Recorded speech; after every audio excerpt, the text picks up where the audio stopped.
Hi, everybody, and welcome to another A Better Way of Life, the podcast. Look, we normally start with just me and Marianne, but we thought actually, as we had Becky here, we'd start with three of us today because three is the magic number. So nice to bring you in straight away, Becky. The first thing that we want to say today is that we're not going to mention any dates because we're pre-recording this, and by the time it goes out, it's a different century. Not only a different date, it's a different century. We won't even know what century it's in, and you We'll might be get going around on top of completely her. confused. Yeah, we are. Well, I've been this weekend. I have actually this weekend. And when I say this weekend, we don't know which weekend that is because of right. but I'll give you a clue where I've been this weekend. Okay, I'll just give you a very quick clue, which is that I was wearing these, not these, as part of this weekend, and then also I have this. So, Wow. So that's I've been to the year 3000. Nice. Not, I can't take you seriously. I can tell you that not much has changed, but we do live underwater, and her great granddaughter is named Mildred. Anyway, there we go. That's where I've been this weekend. Becky, Marianne, Hi. how are you both? Tired. I've been up Very the cheese nice. roll. I've been up to the cheese roll, that place where they chuck the cheese down the hill and people chase after it, and thousands of people come to my village. And Park Down, my road is the most sought after road in the village, because it's the closest place to park, and people block you in. And Well, can I just say, I want to very quickly comment on that, and then Becky will find out what you've been up to this weekend, whichever weekend that is, as well. That when we got to Brighton, because it was actually at Brighton East Park, there's no parking around there, even though on their website, if you're listening, your website's rubbish because it tells you that there's all these places you can park. I first tried to get into the Asda. I got there, the security were there as I went in, and I said, this is 24 hours parking. And they said, no, it's open 24 hours, but you can only park here for 4 hours. I went, well, that's a load of rubbish. So I then whizzed round. I had to go all the way around that and come back out. They said, go and park down near the marina. I went to park down near the marina, discovered that was only 4 hours. So then I was like, I have no idea where I'm going to park. By this time, I'd unearthed the rest of my party to go and enjoy themselves. I then drove around. I finally found probably about a mile away a little side street where I could go and park, and a lovely, if he's watching, he probably isn't, but a lovely old gentleman came out and said, yes, you can park here and it'd be perfectly safe. So that was lovely. We had a nice little conversation. But loads and loads of people parked all the way down towards the park on the grass verge and whatever. And Busted did announce just before they left the stage last night, by the way, if you parked on the verge, you will have a ticket. And as we walked past all of this row of cars, they all had tickets. So, and I'm not talking concert tickets either. So that was a very expensive concert for all of those people last night. But I'm sure the police enjoyed themselves stickering cars. Becky, what have you been up to? Well, what have I been up to? Well, I had quite a fun Saturday, actually. I was part of the team at Slam Dunk Festival. I don't know if you've ever heard of it. And I was working on the access stages.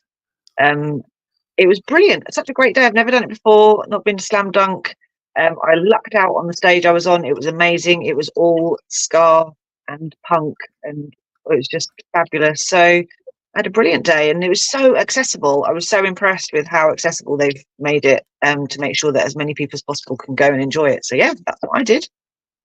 That's brilliant. I love the idea of festivals and events being accessible. Marianne, I'm pretty certain that a cheese rolling competition is probably not accessible. Is it? Well, people have complained. We did Somebody literally last night, I was speaking to my neighbour, and somebody on one of the notice boards said it should be more accessible. To which somebody said, "Okay, they'd have to get rid of the hill." I mean, really, come on. It is what it is. I mean, at the end of the day, it's a hill. It takes part on a hill. And I mean, we walked up it. It's my first shattered right now, but we walked up it. We used to, when I was younger, my mum used to drive up and you'd park in a field, but now, well, it's impossible. So we just walked up, but you can just sit and watch it. You can watch it from my bedroom window, actually. But yeah, there's some things that can't be accessible because of nature. I mean, it would be. I'm sure if you really wanted to, you could turn up there in a wheelchair, and two muscly women could pick you up and carry you to the top of the hill. There's loads of rugby players there that stand at the bottom to catch people that chuck themselves down. Yeah, exactly. But literally, that's what people do. They stand at the top, chuck a cheese down, and run after it. I went uphill next month. I'd have to say, from a health and safety perspective, I'd actually be worried about anybody in a wheelchair getting to the top of a hill that's that steep that you can roll a cheese down it, just in case the brakes fail. Arguably, if you're not paying, it's not a fee paying thing, it's just nature, then does it need to be accessible? Like, it's not like it's just nature. This is all good conversation already, and we haven't even started yet. The controversy of cheese rolling. Who knew? Yeah, folks. It might be disabled people after the cheese rolling, because I just saw somebody. I mean, nobody's ever had any major things in all the years it's been going. So I'm 48 this year, and it's been going. I don't know how long it's been going, but I just saw somebody earlier on. How badly they win, I don't know. They do throw themselves down there, don't they? Yeah. Whilst we're on the subject of that sort of thing, can we go even more sublime with it and say, has anybody as of yet actually decided that some of the cheese needs to be non-dairy cheese or vegan friendly cheese, etc., so that it's not? I don't know actually, because I think it's an actual when they chuck it down, it's really heavy. I mean, I used to end up in the woods because they'd scare me so much. And I know just beforehand, there's a big party of people beforehand that have to clear up the hill and that have to do the cheese. But I don't know if somebody said, or whether it would just be that that's what it is. If not, like that's. I presume there's got to be a standardization of cheese. Otherwise, That's what I mean. It's. Yeah, one person's cheese could be more mature than someone else's. I think they donate them, don't they? They're about that sort of size. Big. I mean, I've got vegan cheese that could do some damage if it rolled onto you, because it's. I think a lot of it will be to do with they're donated. So I don't know if you can really be specific about that if it's being donated. No, I don't know. No. Nobody pays. There's no cost involved. Nobody pays to enter. Nobody pays to go there. So, if people want to witness the spectacle of the cheese roll for another year, where exactly does it take place? Is it Whitsun's Day? Whitsun's Day. That gives you a clue what date it is. And it is in Brockworth, so it's Cooper's Hill. There you go. So I might do it. I might do it next year. I might do it next year. I'm quite cheesy, so can I just roll down the hill myself? Is that okay? Glasses on. Not those glasses, the yellow ones. If I put these on, yeah. Actually, here's another thing, right? I have to say that most of the people in Brighton don't actually talk to strange people, which is kind of a shame. And that it's one of the things that you'd say, depending upon where you are in the country, if you go to an event, you find that people are kind of more openly friendly towards other people or not. But the people in Brighton tend to, in the main, to keep themselves to themselves. But these glasses did actually spark a conversation yesterday, because these were from Wales, and as you can see on the side, they're sponsored by the wonderful Dragon's Taxis. I don't know whether Dragon Taxis are going to now watch the show and say thank you very much for this. But anyway, was actually Dragon Taxis, as the name suggests, are based in Wales. And I was stood in front of a group of Welsh people who then started talking to me randomly, and they went, "Are your glasses Dragon Taxis?" And for a minute, I was like, "Oh my gosh, I'm going to get murdered." But no, they wanted to know, because the girl said, "That's really odd, because earlier today I was just talking about Dragon's Taxis." And the more the conversation went on, they said, "How peculiar, because just today we were talking about this." And it was just there it went. Anyway, that sort of thing does happen when you meet people out of the blue. Becky, tell us a little bit more about you. Who are you? What is it you do? Okay, so quick segue from cheese and Dragon Taxis there. So I am a trainer and facilitator. My background in education, so I was a teacher in secondary school for many years, drama teacher, and then went on to be a special educational needs coordinator, but just found the need far greater than what I could offer in schools, and basically have subsequently, with a few things in between, ended up running my own business where I am supporting adults who work with young people around mental health and well-being, but increasingly also just supporting adults around mental health and well-being, kind of building awareness, understanding, strategies, etc. I also do safeguarding training, anything around that kind of mental health, safeguarding, well-being area. And then I also work with young people still. So I run an alternative provision once a week for young people that aren't able to access school for various reasons. And we get together every Friday, do lots of different things to build their self-confidence and self-esteem. Wow, you're a busy lady, really busy lady. I guess my first question is, with all of that giving out to other people, how do you kind of, protect yourself in terms of, energy and everything? Because that must be quite something constantly giving. Part of the reason I left teaching was because I wasn't very good at that. I reached the point of burnout where I was trying to give, because particularly with the role of a special educational needs coordinator, you are trying to support children, you're supporting their parents, you're also supporting your colleagues and staff. So, and I considered myself an empathetic and positive Senko. I know not everyone agrees that their Senkos are, but I certainly felt like I was, and it was tough. So I learned a lot of lessons the hard way, and now I prioritize my well-being. So I work out every morning. Exercise is the thing for me. That's what I do, because I know if I start the day with a workout, that my mental health is in the right space to move forward. I think being self-employed, whilst it absolutely adds to some stresses, as Marianne and I discussed on different occasions, it also allows for me to be able to say, right, okay, I need to slow down, or I need to do a different thing. Whereas when I was working for schools and I subsequently worked for a local authority, it was just relentless, really. So, prioritizing the things that I know work for me, and I think I have to have a good talk to myself quite a lot. I've actually got a diagnosis of anxiety. I'm medicated for it, so I have to use the tools that I teach other people to keep me on the straight and narrow as well. So lots of kind of, reframing, positive self-talk, all of those things I'm using on a daily basis. Oh, that, Marianne, we've had that conversation so many times, haven't we? I mean, you like to work out, etc., to help yourself, don't you? Yeah, I do.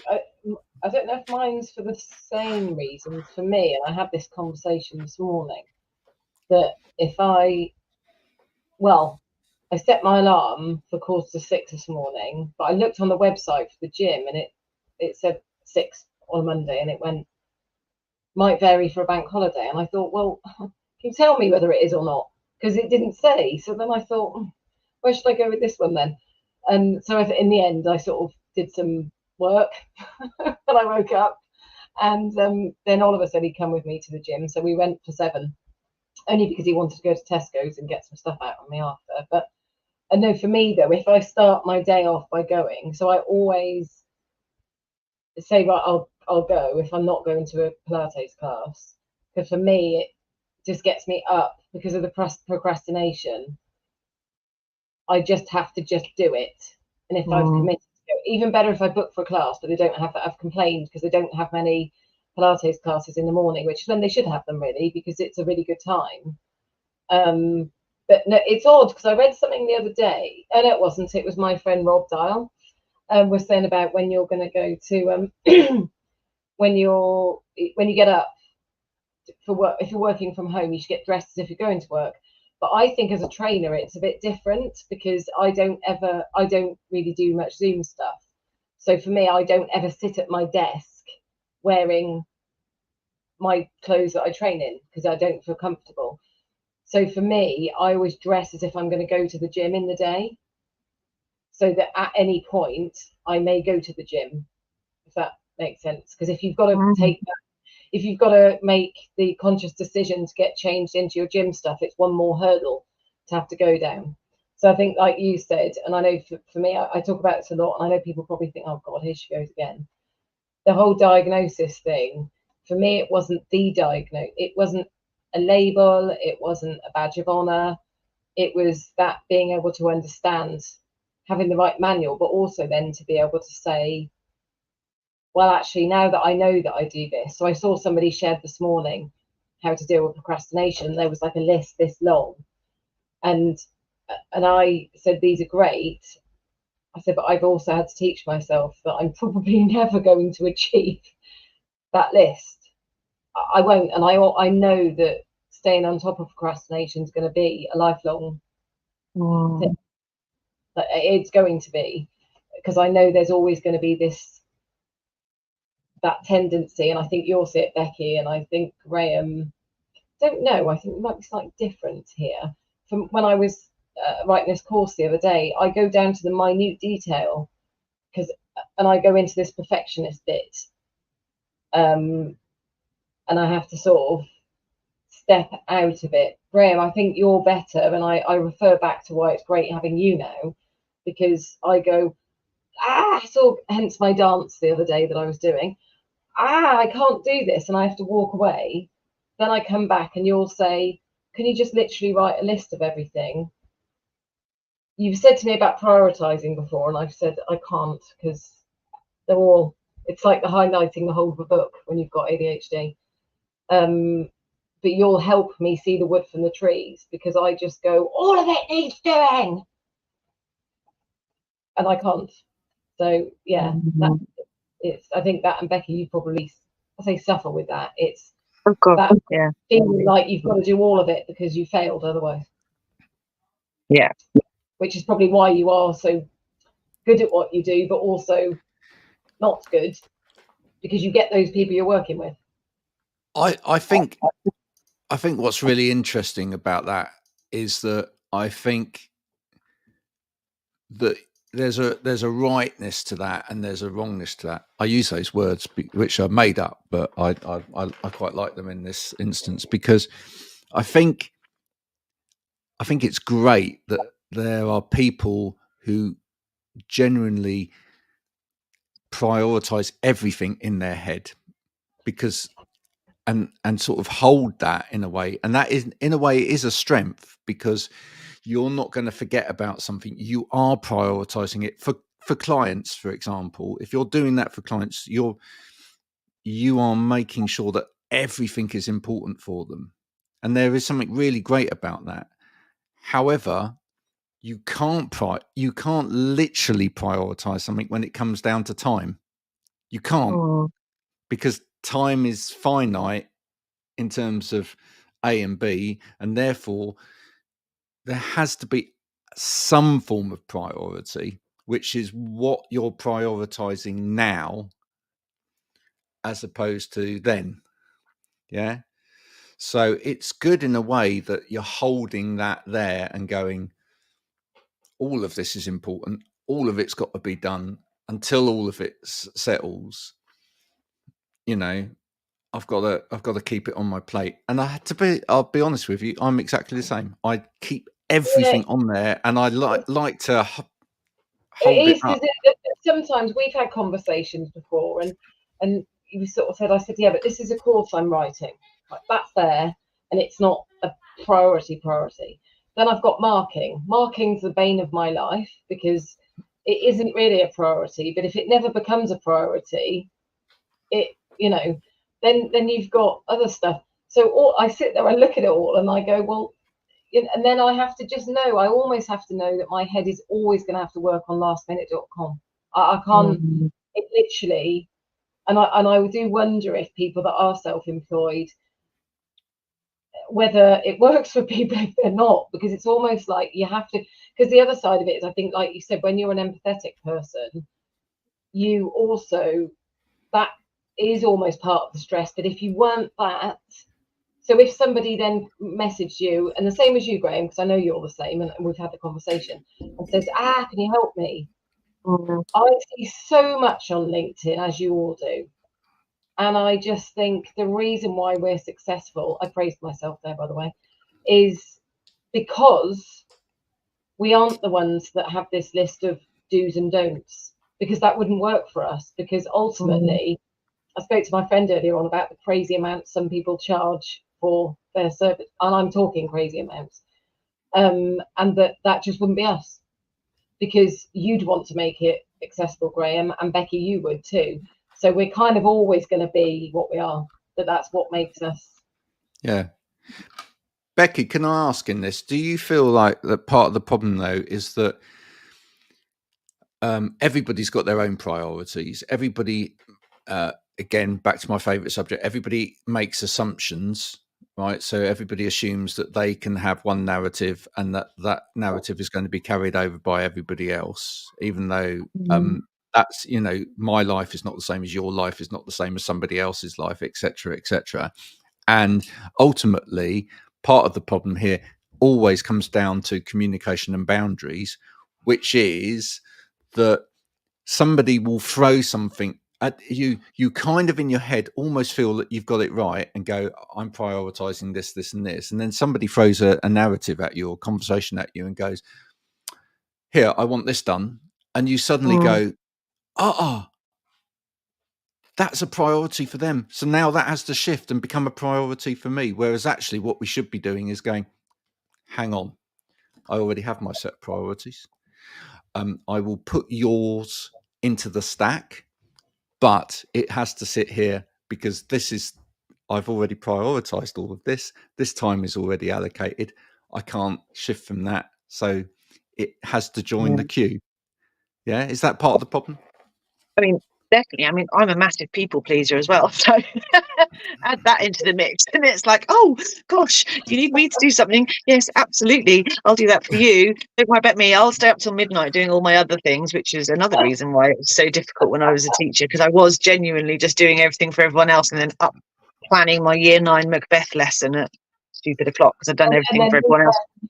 And then who's there for you? Probably no one. Yeah, exactly. So I think you know, we have got quite an individualistic society, haven't we? We have kind of gone into that space. And I think one of the things I try and work with my young people about is empathy is one of the biggest things I kind of work with them on. I think that's one of the best skills we can teach our young people, is having that understanding and kind of being able to see from someone else's point of view, and, you know, picking up the signs if someone's struggling, and knowing that people aren't coping, because there will be people like me who will just carry on and keep doing what everyone asks you to do. I think I'm better at it. I think I'm probably selling myself a bit short. I think, you know, 4 years into running my own business, I am a little bit better at prioritizing things. But if someone is offering to pay me for something, then everything else goes out the window because I've got to pay the bills. So that's a really big challenge as someone who's self-employed, is when there's so many things I'd love to do with my business that I've got here that I'd love to do, but that kind of stays here because then people go, oh, but can you run this training and that training and this training? And I go, oh yeah, you're going to pay me. I'm not paying myself, so I can't do it. So I think there's the dates. I think I'm finding, because the other day, you know, we talk about priorities. So the other day I had various people in my private life saying, could you do this? Do you want to do? And I was going, oh, I'm just waiting to hear on someone for this. And I kind of had a few people, but I needed to know about those things because I also knew that it was going to be worth a fair amount of money, which was going to probably make it possible for me to be able to do the other thing that someone was asking. I think I've got better now the problem is with training, and I know that you all understand this. Nobody needs it until they need it now. I contact people, and I'm like, yeah, I've just got an email this morning from someone, and I said, could you let me know when you're available, because I'm going to put some training on, but I'm going to try and work with you.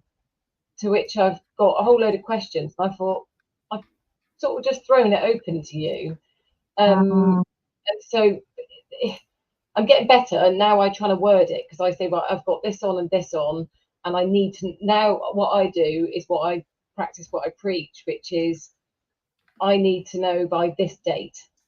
So I tell people, because I know that I don't answer people if they don't give me a date, because it goes into the I'll deal with it later.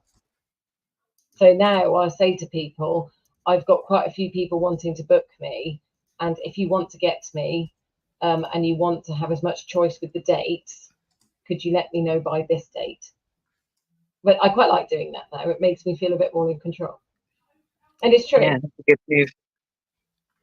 Yeah, absolutely. And I mean, ideally, what we would do is we'd all have a system whereby if people could barter on it, and the more money that they threw at you, the higher up the priority system you would go, and then we'd all go like, okay, it's fine, it's fine. So Marianne's time, Marianne's time, Marianne's time, Marianne's time, and it's like £100, £200, £300, £400, £500, £600, at £600 at the moment. Yeah, you get Marianne today, and then we wouldn't struggle with the whole system. But the irony of it is, though, is that, and again, Becky, I know you'll get this, that with training always comes, the irony of it is with training is that it's always bottom of the list, but people always blame everything on the fact there was no it was training, which I always find really entertaining, because it's always training's fault, but it's not actually training's fault, because, well, nobody wants to pay for that training. And so that always gets put on the back burner, and education being the same. And I see this so often, that the bill ends up being so much higher in the end, because it wasn't planned properly.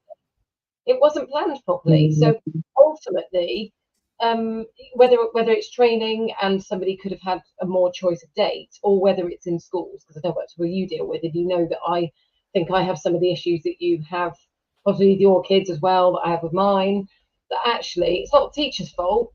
I think in some cases, I heard of somebody earlier on that said that a teacher had called some kids an idiots, which I didn't think was the best choice of words. But yeah, it's that whole, it always coming bottom of the list. And of course, ultimately down the line, that's always going to come out in the wash, whether it's when those children become adolescents, or whether they're adolescents that become adults that potentially probably end up in the prison system, or wherever. And that actually, if it could all be looked at and planned sort of to put those things in now, I'm not saying all those problems would go away, but we all know that from the pandemic that you're probably dealing with young people now that, that should have had more put in place. Yeah. That even by any day's standards, they might be struggling. Then add that into it, and there hasn't been stuff really put in place. I absolutely think that comes back to what we're talking about individualism, though, is that actually our systems are based on individuals. They are looking at what's wrong with the individual rather than what's wrong with our system. So the education system is a perfect example where we have many, many, many young people who are struggling. And yes, the pandemic absolutely played a part in that. But a huge part of it was lots of young people realising that actually school could be done in a different way. And they didn't have to go through the anxiety and the horror of going into the building every day. They could learn offline, and now having to go back in is the traumatic part. But instead, then we look at the individual and go, what's wrong with that young person? Why they're not going back in school? Rather than going, what's wrong with the system? What's wrong with the education system that means that young person is struggling? How do we change things systemically and meet the needs of a much wider range of young people? So I think that's the macro version of what we were just talking about, isn't it? Well, I was talking earlier on with a friend, and her son, so she moved to an ME, and from out of county, and her son, they said it was going to be up to 6 months before they could get him into a school. Well, the irony of that is then that people are billed when they don't put their kids, and threatened with court if they don't go to school, which I always find, entertaining, but not in a, not in a particularly entertaining. But the other conversation we had, which I think you both would get this, is the isolation and the detention business, because I've worked with young people that have been in children's homes, worked at school, wherever, and that those kids that do end up in isolation are exactly the ones that need the most help, generally speaking. Or as schools said, children like my son, who's well behaved, as they would say, let him know that if he does end up in isolation because there's been a misunderstanding, that isolation's not there for children like him. And I'm like, well, A, why send him? And B, those kids you are sending, they need help. Yeah, I mean, that's a big reason why I can't ever go back into mainstream teaching, because I just don't, my moral and values won't allow me to put young people How in. is it ever okay? I don't understand.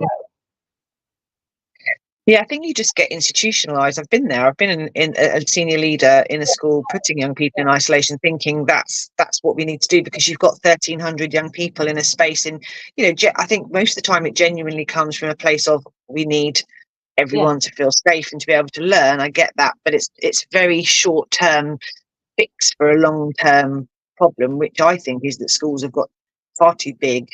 That they don't have the infrastructure that they need. Whenever there are redundancies, the first people to go are the support staff, who actually, as terribly underpaid as they are obviously, usually gold, and do a huge amount of work with those young people that end up in isolation. I mean, I could rant for hours about the education system. Can I ask a question? I mean, I to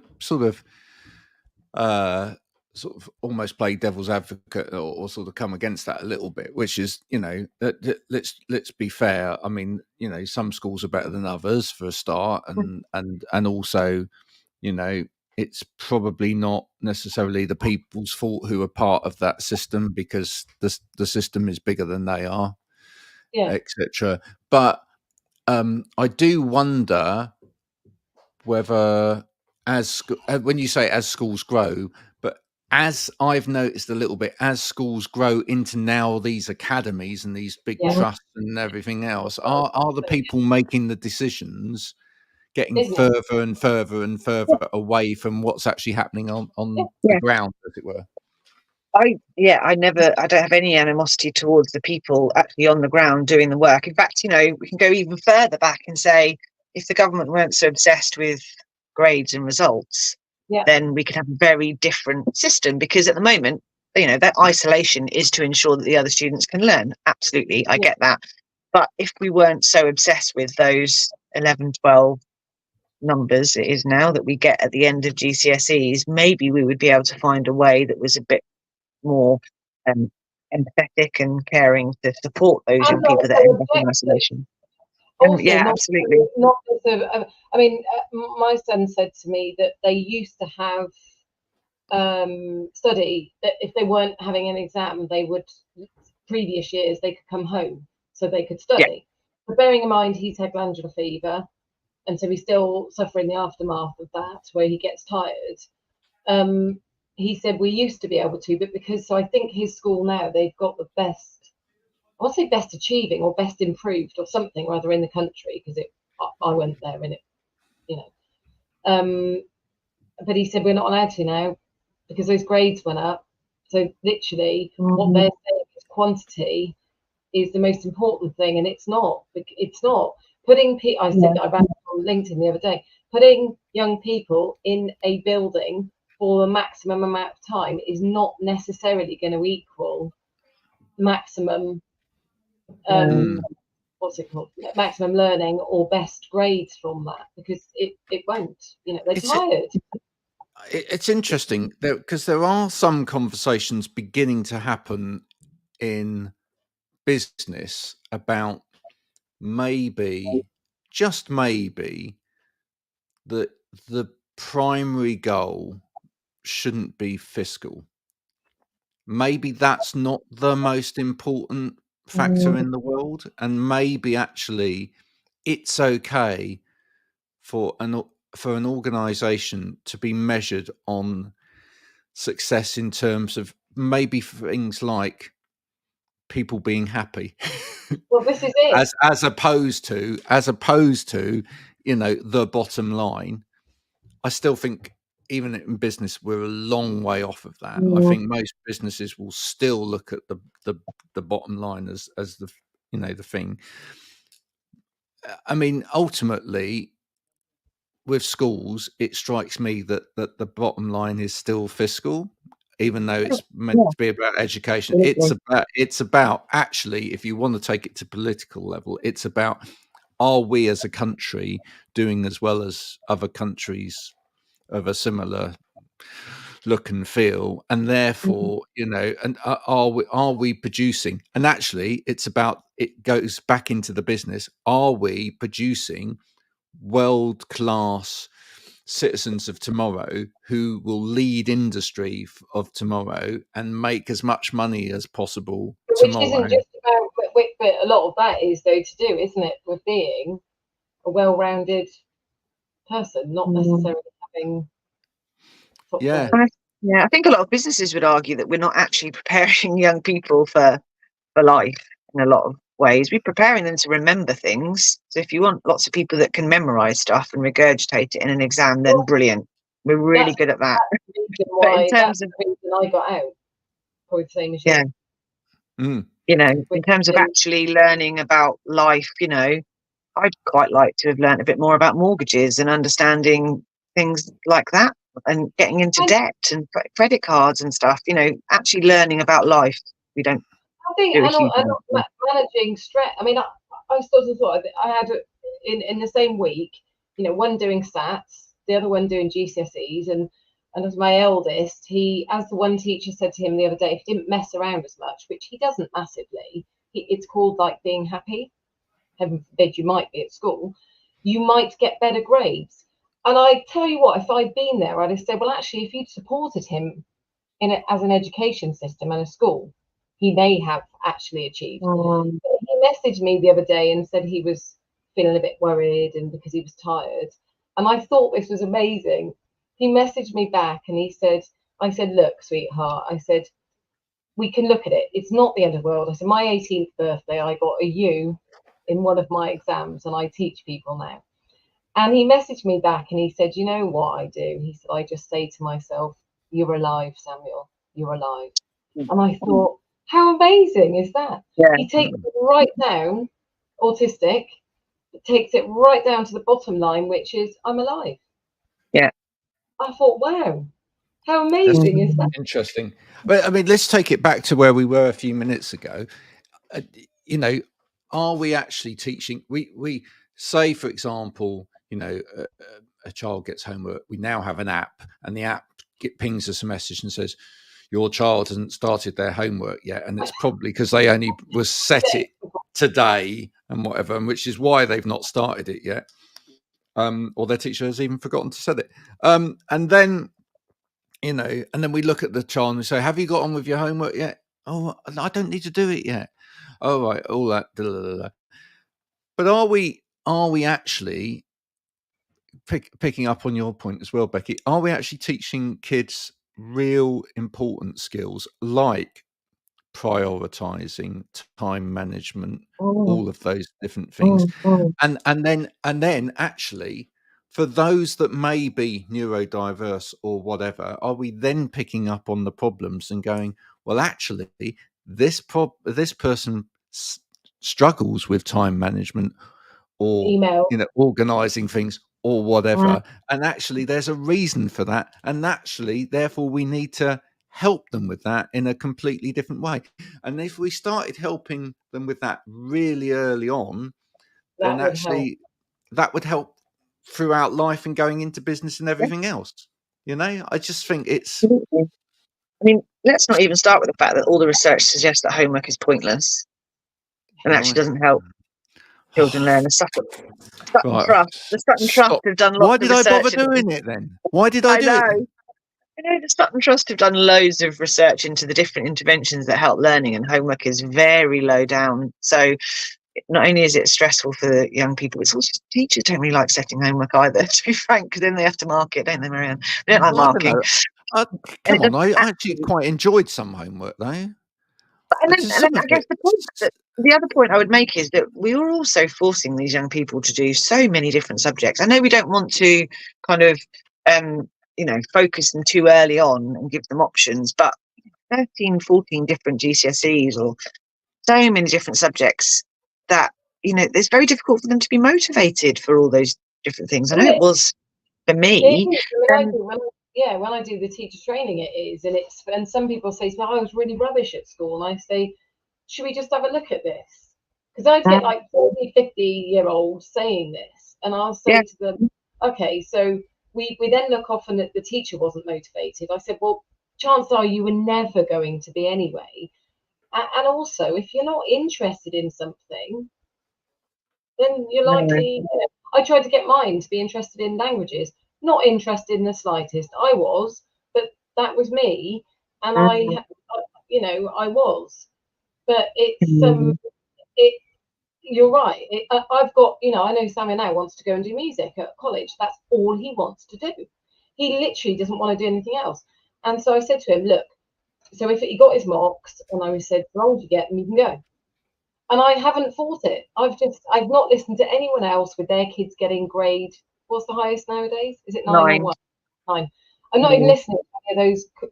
Not listening. He wants to do music. That's what he wants to do. Yeah, I think that's quite interesting. And actually, from interviewing hundreds of musicians, including a lot of youngsters, I think one of the worrying things is that kind of even with young people nowadays, there is a difference, which is that a lot of young artists are kind of almost taught that you need to have the academic route into the music as much as you need to just have the passion for it. Whereas actually, when I interview a lot of older musicians of my generation or whatever, we all started a band because it was fun and we wanted to be about with our mates. And it was about your grade 12 theory. Well, some of us might have done it if we were really hyper talented at it, but the rest of us just wanted to pick up a guitar or a microphone and scream at it and whatever, and be artistic and have fun. But you got better over time because you were passionate about it. Yeah. So you grew into it. Yeah. And I'm not saying that one's right and one's wrong, but it's the fact that it's worrying that there is a prevailing narrative that actually, unless you go the kind of route of actually learning and studying and whatever else, that's the only way into this, because that's rubbish. Samuel said to me, he said, "I'm really stupid, aren't I?" And I said, "No, you're not." And he said, "But I can't do this and I can't do that." And I said, "But should we stop and look at what you can do?" I said, "The world needs artists. The world needs musicians. The world needs academics. They need scientists. They need whatever they need." I said, "I can't do what you do." And actually, we've looked at, he wants to earn some money in the summer, and we've looked now at him. I said to him, "Why don't you look at teaching some people, some young people?" And that's what he's going to do. And then he said to me the other day, "It could be that I teach people when I'm older." And I thought, well, there you go. I said, "You're really good at doing that. You can teach me." So that's me. I think we've gone too far. Why can't you just enjoy? Why is it? It doesn't ever seem to just be about enjoying.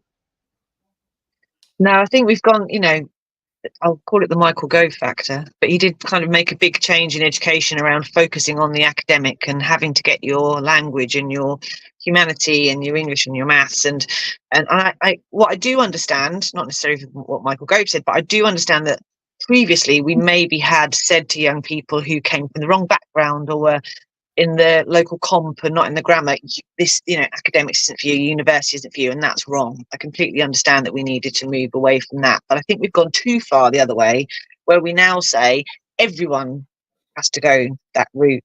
And actually, when I was a teacher, we used to have a local offer where young people at the age of 14 could go to college for a release and access courses and mechanics, hair and beauty, etc. And some of those young people are now plumbers, earning more than I can ever imagine earning, and they've done really, really well. And they haven't gone down that academic university route, but that isn't for everyone. I think we've gone far too far the other way, and rather than having more options for people and having trust in professionals, that we will guide young people in the way that they will do best at, and parents and young people themselves. We've gone this route of everyone has to do A levels, everyone has to do university, and it's to the detriment of young people that are really talented, but like you say, in a different way. So Gardner's 7 intelligences highlights that we all have, different people have different intelligences. They're no better. David Beckham can kick a ball amazingly. That shows you how long it's been since I followed football. Can kick a ball amazingly. That is an intelligence. It's not Einstein, but it's an intelligence.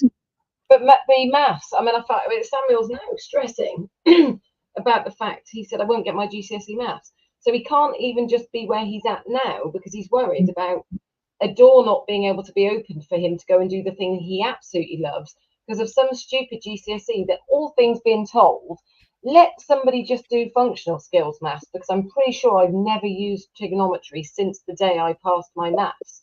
So why force somebody, particularly, and I do get bee in my bonnet, if somebody has a diagnosis of number dyscalculia or dyslexia or something, why are you forcing somebody to do an exam that the likelihood is they are not going to pass? But you're going to force them to keep doing it until they get to 18. So whilst you're forcing them to do that, that's taking time away from the thing that they really love doing and achieving, when you could just let them just do a qualification. Because I totally get functional skills are, they are helpful, but actually for a lot of people, when you see it put into context, so I've said to Samuel before, you've got to understand percentages because you don't want to get ripped off in a shop when you're going to buy your trainers. And he's like, I get this now. But when you're giving trigonometry and all this other stuff, that's another big part of why I left teaching, because I was working with young people who I felt like I was forcing to do these GCSEs, who needed something else. They needed their self-esteem building and they needed confidence. But what they were having was 5 hours a day going into lessons and failing. Now, how many of us in our jobs would put up with a job for 10 years where every day we went in and we failed and we got told off by our 13 different managers and got blasted in front of the class, or we just wouldn't, as adults, we wouldn't put up with it. Yet there are children, young people that are having to go through that every day because they're being forced to do subjects that they struggle with, that they can't do. I'm not talking about young people that are lazy. We're talking about young people that genuinely would love to access it, hate being in the bottom sets, have always kind of seen themselves as less than because of their ability to access the curriculum.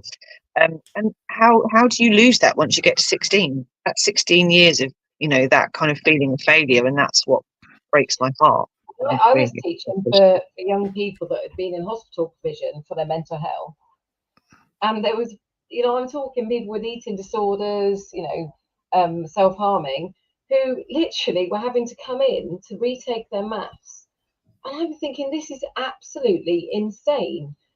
Like, when you saw what they were having to go through, and of course we would have to write reports about them, and always I would write, obviously they didn't often meet the target that was set, but I would write a target in there. I say, no, they didn't meet that target. Do you know what? They stayed in the room for 5 minutes 6 months ago. Now they're staying in the room for half an hour. That, if they don't do that, they're never going to be able to achieve what you're wanting them to do. So I would always build it in so that they could see it, even though they didn't ask. I just want to ask though, has this not always been a problem to a certain extent? I mean, Just thinking, even when I was at school, I mean, the narrative was always about you work hard, you pass your exams, you achieve, that's what you have to do to get on, etc. There's always been examples of those people that just found another way and have succeeded and, you know, been brilliant and made it happen. And in fact, if I suppose, just to shine a positive light on this, now with all of the digital age that we've got, in some ways there is more opportunity to succeed, even if you don't have that, That's what I've heard tell Samuel. ever before. I mean, you know, there's millionaire youngsters out there who have started a YouTube channel and built an empire and, you know, sell ridiculous toys on the internet as part of it, and have, you know, worldwide followings, and, you know, by the time they're 12 can retire. I mean, that's which in a way is a great opportunity. Is Many of those come from the backgrounds that maybe wouldn't have the access to the digital things that they would have. You know, I think that's probably, it's potentially a class issue there, that's likely to be young people that are coming from a kind of a more affluent background to be able to do that. So I agree, there are more opportunities, but not necessarily for everyone. But I do agree that this has always been the case, but that's because we have never changed the education system. I think there's a lot more opportunity. I mean, I think when I went through school, now I realise being invisible. I kind of just was this person that was just there. I was that stereotypically neurodiverse girl. Now I know. Nobody, my parents never pushed me. They encouraged me, and it was great. But at school, it was always the others that were going to do things. So I just trudged along, and I went to gymnastics, and I did well in my GCSEs, and they went, oh, what's she going to do now? So I did A-levels. But it was never really thought of. And then we looked after a young person a few years ago, and she'd gone to a grammar school, really struggled with her mental health. And she then had to retake her first year. And then in the end, she what am I going to do? What am I going to do? I think I want to be a teacher. I said, stop. I said, there's a way, more so nowadays, I think it's kind of maybe, Graham, what you were saying, there's always a way to get to do. Even now, somebody said to me the other day, they wanted to do their AET, and then they wanted to teach in a college. I said, don't, do your level 3, do your level 5, and then you can go and teach in a school, if you want to go down that route. So there's always, you don't have to have a degree now to be able to teach in a secondary school, which I think is fantastic, because it's not the be all and end all.